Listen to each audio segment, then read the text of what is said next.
Okay, got it. All right. Any questions before we start? Nope, not yet. Not at the Okay. moment. I think I get the idea with the study and everything too. Okay. Yeah. Cool. hmm Cool. All right. So, Melody, tell me hmm about your experiences with feeling like you have nothing left to give at work. Yeah, so I don't know if it's because of the pandemic that happened at the Mm-hmm. same time, but I think from my experiences, because I kind of went right into music therapy. What we can probably start with there. I'm not sure where Yeah. to begin, honestly. I'm kind of Wherever you want. Yeah, all wherever you over. want. You can start at the beginning, maybe. Yeah. Okay. So of course, I started with maybe we'll start with my undergraduate days, right? Okay. I can start Yeah. with that. Sounds Yeah. good. So when, just likewise with everyone else who's at that age as seniors in high Mm-hmm. school, they're trying to figure out what they want to do. For Mm-hmm. my part, like at that time, I was going through a lot of training going into classical music. Like I started out as a violinist. I've been playing since I was a child. Mm-hmm.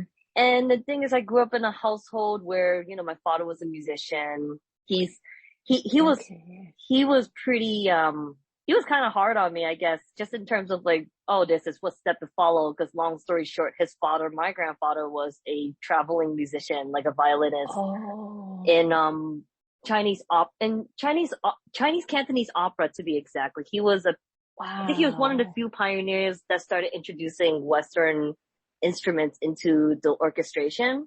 Okay. Yeah, it started with that, and I had a bit of a relationship. Like it was just very mixed. Like oh, there are times I just hate anything to do with music, and then I Yeah. love it at the same time. Yeah. I was stuck between that path and doing art, like doing illustration, because that was another thing that kept coming up for me. Mm-hmm.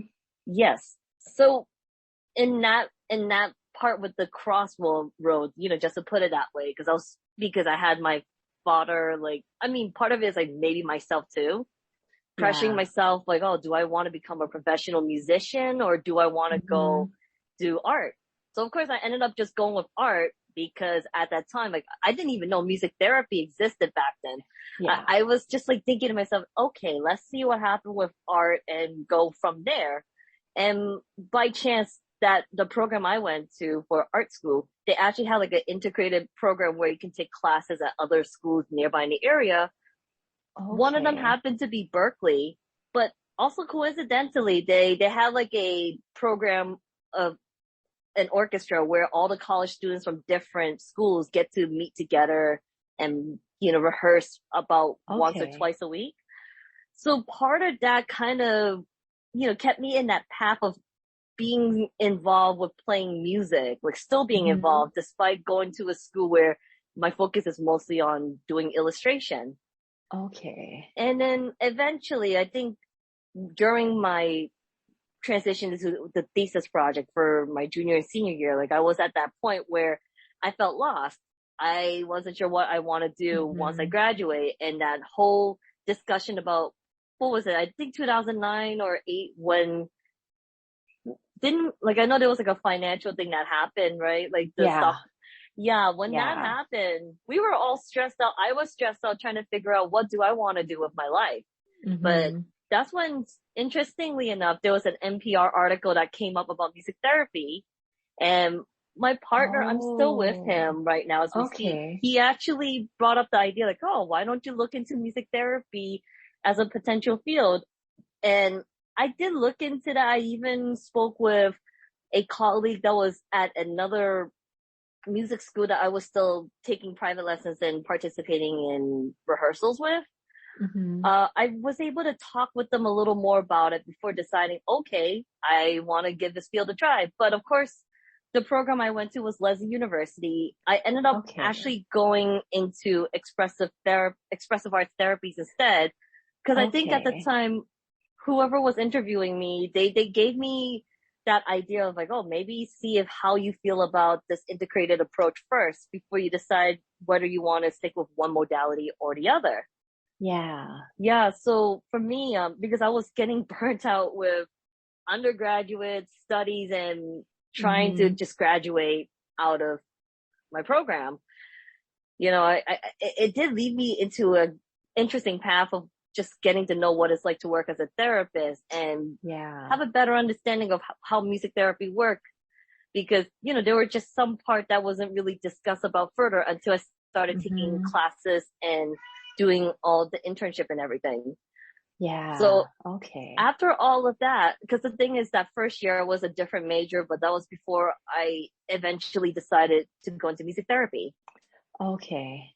Yeah, I just felt that for my part, like I was in that mindset at the time, like, oh, at that time they had that recognition of, hey, they had that licensure, they had to test you to make sure Yeah. you're confident enough, just in that sense of being a practicing Mm-hmm. music therapist, because, there's nothing wrong with the intermodal that I was going into. It's just that my interest at the time was more geared toward music therapy. That's Yeah. all. So Okay. of course I did that. And then, of course I was able to graduate like 3 years later at that point. But then of course, job hunting likewise is hard. And, there's that pressure of, there was like that question about like, oh, so are we expected to pass the MTBC exam in order to work? Well, the Mm-hmm. thing is, because of the program we were in, and I guess maybe it's like a regional thing, I have no idea. Like, I had tried many years to pass the MTBC exam. And what was frustrating for me is that, cause I asked for a ton of advice from my advisor, my supervisor, and Yeah. any of my, my classmates and those who have graduated already. And what did not help me at that point, cause, and I'll get to that part, I promise. What did not Yeah. help me Take at your that time. point? Take your time. Yeah, what did not help me at that point was that especially the supervisors who are like, Mm-hmm. some generations ahead of me, they don't recall how the test was like. But I was given the impression like, oh, Yeah. maybe it's not as difficult, because everyone's like, oh, you just have to Mm-hmm. relax, make sure you know everything that you learn in our classes, and then go right for it. Yeah. Yeah, I mean, I got that impression. And, by chance, I got a part-time work working as a music therapist at a assisted living facility. But Mm-hmm. that's where the whole situation began for me. Like, when by Okay. situation I meant like that burnout. Like, that's when it starts to get to me, after all that Yeah. training I did. So long story short, like half of the time while I'm working and trying to keep up with, like running more group sessions and one-on-one sessions really. And they were Yeah. treating it more like a activity assistant rather than doing something more serious, grounded in therapy work. I was Yeah. having a difficult time passing that exam. Like, Okay. I'm a bit too embarrassed to admit how many times it took me to finally get it, because Mm-hmm. I was able to pass it when I'm living in Hawaii, not in Massachusetts. That's the Oh, crazy part okay. about it. Like, I was still able to work in my role, but I find that as I try to focus and even meet with numerous study groups, Mm-hmm. like numerous amount, like I try to meet locally, I did everything. I Yeah. just couldn't pass the exam. Like, nothing was working for me. And, numerous times I've been so depressed with all that, like, oh, I didn't pass Yeah. this. And I was getting stressed out at my job because there were numerous transitioning happening with management. Mm-hmm. And so this was around 2016. Like, I made the difficult decision to leave my position, like after working there for about, I think, a year and a half. Like, sorry, I'm like kind of jumping over the timeline, but just to No, give it's you the okay. point I'm of, following. Yeah. yeah, just to give you the point of that starter, like that was when I went into an interesting Okay. opportunity to jump back right Okay. into illustration. Like, I've been jumping back and forth for a while. Oh, Um, okay. yeah, I work back as an illustrator, but I was able to maintain some part-time work working with a caseload of five like individual, sessions at a group home. That Okay. was my last known work of working as a music therapist, actually.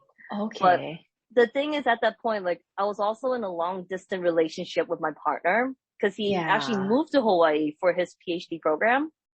Okay. We actually kept that going for quite a while. And when that opportunity for me to move over there came up, it wasn't easy for me because I was thinking to myself, like, do I still want to keep doing Yeah. music therapy? And, Mm-hmm. I wasn't sure what was the job market like in Hawaii at that point.